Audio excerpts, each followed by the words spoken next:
Hello दोस्तों, मैं हूं राघव और आप सभी का स्वागत करता हूं आपके और अपने YouTube channel UGC net Hindi में। जैसा कि देख सकते हैं, आज हम पढ़ेंगे भारतेंदु जी का परिचय। ठीक है, कवि परिचय में हम देख लेंगे आधुनिक हिंदी साहित्य के जन्मदाता भारतेंदु हरिश्चंद्र इतिहास प्रसिद्ध सेठ अमीचंद्र के परपौत्र गोपाल चंद्र गिरधर दास के ज्येष्ठ पुत्र थे। इनका जन्म 9 सितंबर सन 1850 ईस्वी को काशी में हुआ था। मात्र 5 वर्ष की अवस्था में माता पार्वती देवी तथा 10 वर्ष की अवस्था में पिता गोपाल चंद्र के सुख से वंचित हो गए। मतलब उनके माता पिता दोनों का देहांत हो गया। ठीक है, विमाता मोहन बीबी का इन पर विशेष प्रेम न होने के कारण इनके पालन पोषण का भार काली कदमा दाई, जो काली कदमा दाई थी, और तिलकधारी नौकर पर था। पिता की असामयिक मृत्यु के बाद क्वींस कॉलेज वाराणसी में 3-4 वर्ष अध्ययन किया। उस समय काशी के रसोई में केवल राजा शिव प्रसाद सितारा हिंद ही अंग्रेजी पढ़े लिखे थे, इसलिए भारतेंदु जी अंग्रेजी पढ़ने के लिए उनके पास जाया करते थे और उन्हें गुरुतुल्य मानते थे। ठीक है, कॉलेज छोड़ने के बाद इन्होंने स्वाध्याय द्वारा हिंदी, संस्कृत और अंग्रेजी के अतिरिक्त मराठी, गुजराती, बंगाली, मारवाड़ी, उर्दू, पंजाबी आदि भारतीय भाषाओं का ज्ञान प्राप्त किया। 13 वर्ष की अल्पावस्था में इनका विवाह काशी के रईस लाला गुलाब राय की पुत्री मुन्ना देवी से हुआ। इनके 2 पुत्र और 1 पुत्री थी। पुत्रों की बाल्यावस्था में ही मृत्यु हो गई थी, जबकि पुत्री विद्यावती सुशिक्षिता थी। भारतेंदु जी ने अनेक स्थानों की यात्राएं की। ऋण लेने की आदत भी इन पर पड़ गई। ऋणग्रस्तता, कौटुंबिक तथा अन्य सांसारिक चिंताओं सहित क्षय रोग से पीड़ित भारतेंदु जी का निधन 6 जनवरी 1885 ईस्वी मात्र 35 वर्ष की अवस्था में हो गया। ठीक है, तो यह तो हो गया उनका जीवन परिचय, और अब हम उनकी महत्वपूर्ण रचनाएं देख लेते हैं, पढ़ेंगे। ठीक है, भारतेंदु जी के प्रमुख कृतियाँ इस प्रकार है। नाटक। भारतेंदु जी ने मौलिक तथा अनूदित दोनों प्रकार के नाटकों की रचना की है, जिनका विवरण इस प्रकार है। ठीक है, हम 2 प्रकार के नाटक लिखे हैं, मौलिक और अनूदित नाटक। ठीक है, तो हम नाटक देख लेते हैं कौन कौन से नाटक हैं। तो पहले हम देख लेते हैं मौलिक नाटक।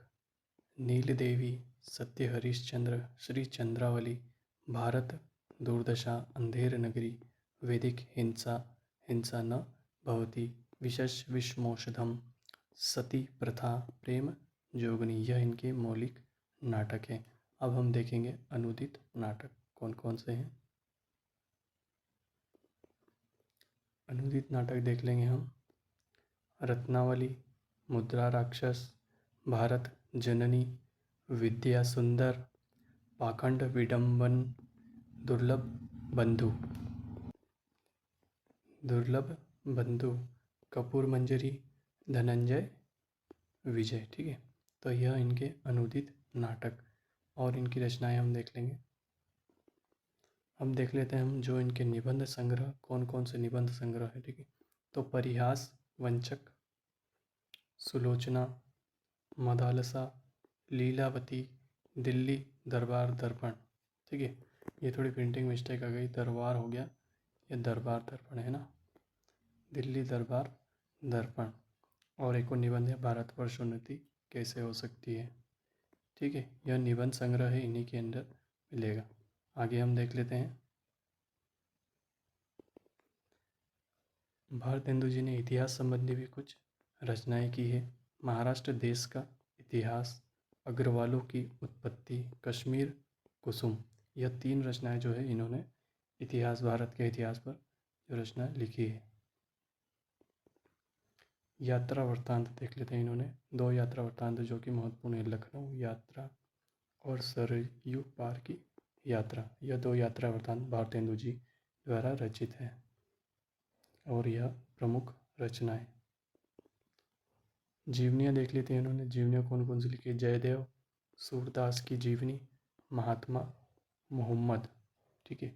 3 जीवनियाँ इन्होंने लिखी है जो महत्वपूर्ण है। तो ये आपका हो गया भारतेंदु जी का परिचय, कहाँ जन्म हुआ, कहाँ मृत्यु हुई और उनकी कौन कौन सी महत्वपूर्ण जो रचनाएं हैं, जीवनी है, निबंध है और नाटक, ठीक है। जैसा कि हमने अभी पढ़ा भारतेंदु जी का एक परिचय और उनकी महत्वपूर्ण रचनाएं देखी है। अब हम दिल्ली दरबार दर्पण निबंध जो है उसकी महत्वपूर्ण पंक्तियां देखेंगे जो परीक्षा में पूछी जा सकती है, ठीक है। तो पहली पंक्ति हम देख लेते हैं। दिल्ली दरबार दर्पण भारतेंदु हरिश्चंद्र रचित एक साहित्यिक निबंध है जो समाचार बोली में लिखा गया है, ठीक है, पहली पंक्ति। दूसरी पंक्ति है, दिल्ली में 3 दरबार का आयोजन हुआ था जिसमें पहला दरबार 1 जनवरी 1877 ईस्वी में वायसराय लॉर्ड लिटन के समय हुआ था, ठीक है। दिल्ली दरबार का दूसरा आयोजन कब हुआ था? तो 1903 ईस्वी लॉर्ड कर्जन के समय। तीसरा आयोजन कब हुआ था? तो 1911 ईस्वी लॉर्ड हॉर्डिंग के समय, ठीक है। तो यह भी पूछा जा सकता है कि पहला आयोजन कब हुआ था, दूसरा आयोजन कब हुआ था और तीसरा आयोजन कब हुआ था और उस समय जो वायसराय थे वो कौन थे, ठीक है। दिल्ली दरबार दर्पण में प्रथम दिल्ली दरबार आयोजन की चर्चा है, ठीक है। तो पहले दिल्ली दरबार में पहले दरबार के आयोजन की चर्चा मिलती है। यह प्रश्न भी पूछा जा सकता है पर ध्यान में रखिएगा यह पंक्ति भी, ठीक है। 28 अप्रैल 1876 ईस्वी में एक आधिकारिक घोषणा के तहत महारानी विक्टोरिया को सम्मानपूर्वक भारत की साम्राज्ञी घोषित किया गया। तत्पश्चात भारत सरकार का ब्रिटिश सरकार में औपचारिक रूप से समागम हो गया, ठीक है। तो महारानी विक्टोरिया को यह डेट भी पूछी जा सकती है कि कब उन्हें महारानी विक्टोरिया को सम्मानपूर्वक भारत की साम्राज्ञी मतलब साम्राज्य सौंपा गया, ठीक है। तो यह पंक्ति भी पूछी जा सकती है। अब हम अगली पंक्ति देख लेते हैं। ठीक है, अगली पंक्ति हम देख लेते हैं। सभी बड़े बड़े शासनाधिकारी राजाओं को एक एक रेशमी झंडा और सोने का तमगा मिलता है। तो यह प्रश्न भी पूछा जा सकता है कि बड़े बड़े राजाओं को क्या दिया था, जिसमें क्या था कि राजा राजेश्वरी का मुकुट बनाया, दूसरी पटरी पर उन राजाओं का नाम लिखा हुआ था, ठीक है। तो और राजाओं को सोने या चांदी के केवल तमगे ही मिले थे। इस निबंध में भारतेंदु जी ने वायसराय के लिए श्रीयुत शब्द का प्रयोग किया। तो यह प्रश्न भी पूछा जा सकता है कि श्रीयुत शब्द का प्रयोग भारतेंदु जी ने किसके लिए किया है? तो वायसराय के लिए किया है, ठीक है। अगली पंक्ति हम देख लेते हैं। झंडा और तमगा देते समय वायसराय ने हर एक राजा से यह वाक्य कहा करते थे, तो मैं श्रीमती महारानी की तरफ से यह झंडा खास आपके लिए देता हूँ जो उनके हिंदुस्तान की राज राजेश्वरी की पदवी लेने का यादगार रहेगा, ठीक है। तो यहाँ ये पंक्ति भी पूछी जा सकती है, ठीक है। हम आगे देख लेते हैं। अगली पंक्ति है। निबंध में किलात खां को झंडा नहीं मिलता है किंतु उन्हें एक हाथी जिस पर 4000 की लागत का होदा था, जड़ा, गहने, घड़ी, कारचौबी, कपड़े, कम खाप के स्थान पर आदि सब मिलाकर 25,000 की चीज़ें तोहफे में मिली थी। तो ठीक है, यह प्रश्न भी पूछा जा सकता है कि किलात खां को कितनी चीज़ों मतलब कितने रुपए की कीमती तोहफे मिले थे? तो 25,000 की, ठीक है। यह भी पंक्ति पूछी जा सकती है। किलात खां के सरदारों के साथ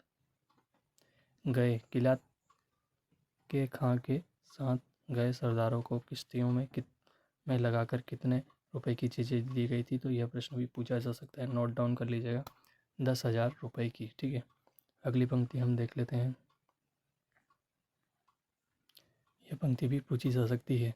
खां साहब के मिजाज में रूखापन बहुत ज़्यादा है। इस बात का अंदाज़ा निबंध में आए इस वाक्य को लगाया जा सकता है। एक प्रतिष्ठित बंगाली इनके डेरे पर मुलाकात के लिए गए थे। खां ने पूछा, क्यों आए हो? बंगाली ने कहा, आपकी मुलाकात को। इस पर खां बोले कि अच्छा, आप हमको देख लिए और हम आपको, अब जाइए। तो यह पंक्ति भी किलात खां के संबंध में पूछी जा सकती है निबंध में। तो आप नोट डाउन कर लीजिएगा कौन कौन सी पंक्तियाँ। ठीक है, मैं आपको बता देता हूँ महत्वपूर्ण पंक्तियाँ। अगला है, निबंध में उस समय के राजाओं की बोलचाल के ढंग पर भारतेंदु जी कहते हैं, जिस समय वे वायसराय से मिलने आए थे, कोई तो दूर से ही हाथ जोड़े आए और दो एक ऐसे थे कि जब एडिकॉक ने बदन झुकाकर इशारा करने पर उन्होंने सलाम नहीं किया तो एडिकॉक ने पीठ पकड़कर उन्हें धीरे से झुका दिया। ठीक है, तो यह पंक्ति भी पूछी जा सकती है कि भारतेंदु जी कहते हैं, मतलब राजाओं की बोलचाल के ढंग पर और उनके तरीके पर। ठीक है, अगली पंक्ति हम देख लेते हैं। एक महात्मा वायसराय की प्रशंसा करते हुए दिल्ली में उसकी उपस्थिति को खुदा की मौजूदगी बताता है। ठीक है, तो यह पंक्ति भी पूछी जा सकती है कि कौन से महात्मा, एक महात्मा थे जिन्होंने कहा था वायसराय को खुदा की प्रशंसा करते हुए खुदा की मौजूदगी बताया। ठीक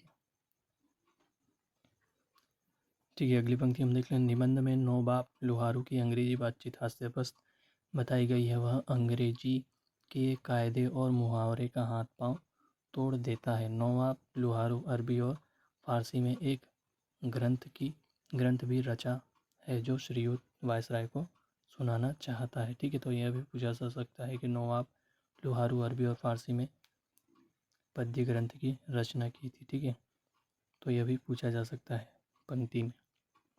अगली पंक्ति हम देख लेते हैं। 29 तारीख को महारानी तंजौर वायसराय से मुलाकात को आती है तो ये ताश के जैसा वस्त्र पहने थी और मुंह पर भी ताश का नकाब पड़ा था। तो यह पंक्ति भी पूछी जा सकती है। अगली पंक्ति हम देख लेते हैं।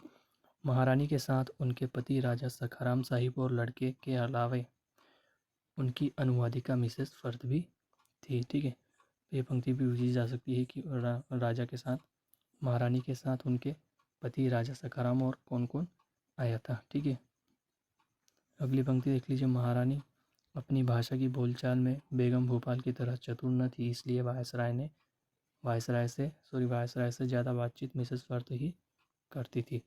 ठीक है, अगली पंक्ति हम देख लेते हैं।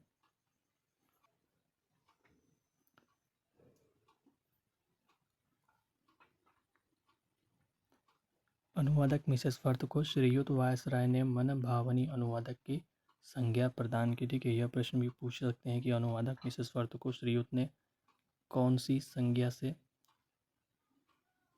संज्ञा प्रदान की या कौन सा प्रशंसा में कौन सी बात कही। ठीक है, तो यह भी पूछा जा सकता है। अगली पंक्ति हम देख लेते हैं। महारानी के मुख से अंग्रेजी के यस शब्द सुनकर वायसराय प्रसन्न होते हैं कि इन्हें अंग्रेजी भी आती है, किंतु मिसेस फर्थ कहती है कि महारानी अंग्रेजी में 2-4 शब्द से अधिक नहीं जानती। ठीक है, तो यह पंक्ति भी पूछी जा सकती है।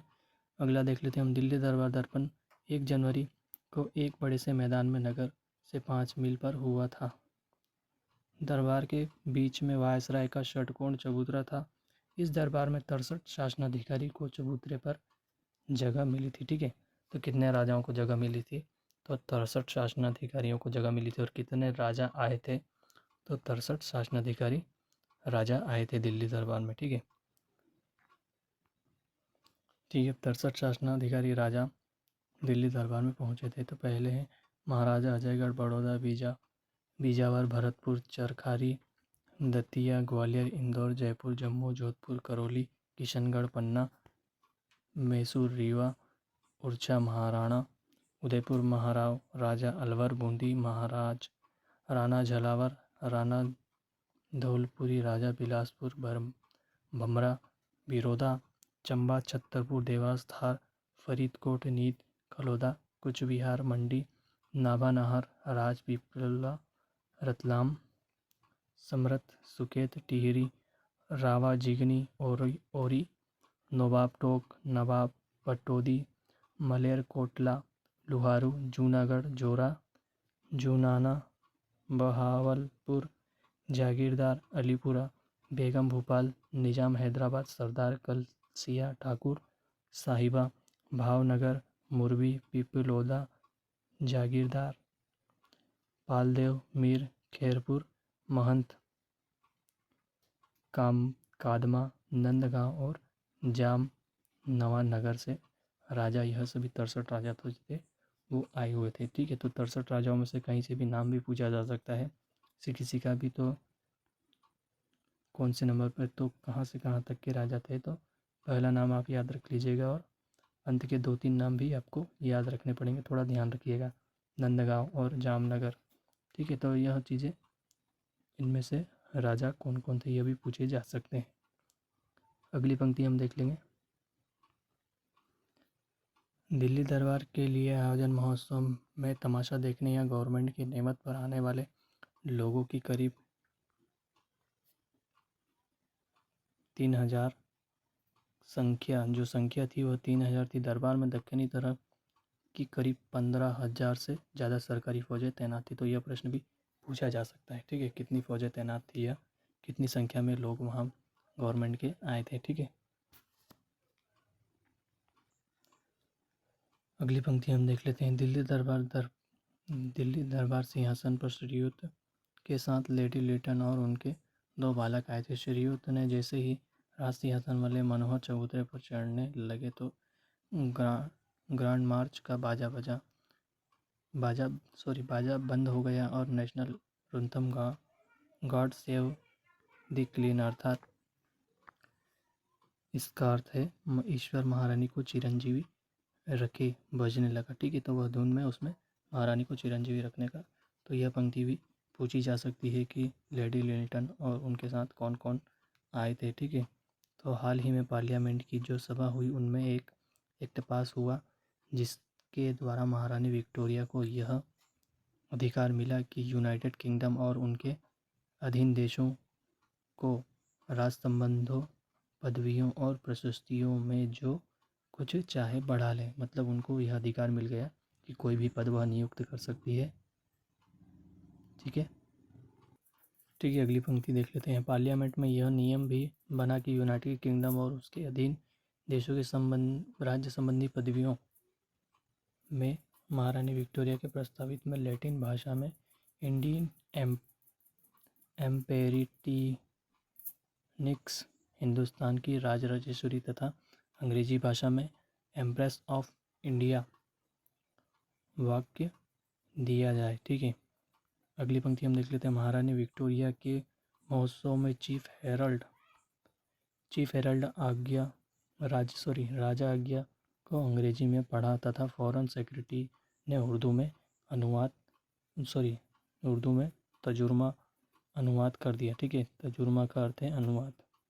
ये प्रश्न भी पूछा जा सकता है कभी कि इस शब्द का क्या अर्थ है या क्या अनुवाद होता है। ठीक है, तो आप लोग ध्यान रखिएगा। श्रीयुत वायसराय समाज को एड्रेस के लिए खड़े हुए और उन्होंने हिंदुस्तान की रीति से कई बार सलाम कर खड़े हुए राजाओं को बैठने का आदेश दिया। उनका इस तरह हिंदुस्तानियों को सलाम करना है। ठीक है, ये पंक्ति भी पूछी जा सकती है। मैं केवल महत्वपूर्ण पंक्तियाँ ही बता रहा हूँ, देख लीजिएगा आप। ठीक है, यह अगली पंक्ति अंग्रेजी अखबार के कौन से संपादक आए थे, तो पोइनियर के संपादकों को बुरा लगा। ठीक है, यह पूछा जा सकता है, देख लीजिएगा। ठीक है, श्रीयुत वायसराय महारानी के प्रशस्ति में कई पद पढ़े जिनमें एक पद इस प्रकार है। ठीक है, पृथ्वी पर श्रीमती महारानी के अधिकार में जितने देश हैं जिनका विस्तार भूगोल के 7वें भाग से कम नहीं है और जिनमें 30 करोड़ आदमी बसते हैं, उनमें से इस और प्राचीन राज्य के समान श्रीमती किसी दूसरे देश पर कृपा दृष्टि नहीं रखती। ठीक है, तो यह पंक्ति भी पूछी जा सकती है। अगली पंक्ति हम देख लेते हैं। श्रीयुत वायसराय श्रीमती महारानी के प्रशस्ति और हिंदुस्तान के लोगों को अपने लंबे संबोधन के सबसे अंत में विक्टोरिया के लिए ये वाक्य उपस्थित जन समूह से कहता है, ईश्वर महारानी विक्टोरिया और संयुक्त राज्य की महारानी और हिंदुस्तान की राजराजेश्वरी की रक्षा करे। ठीक है, तो यह पूछा जा सकता है। अंतिम वाक्य कौन से थे या निबंध का अंतिम शब्द कौन सा था। तो अगली पंक्ति हम देख लेते हैं।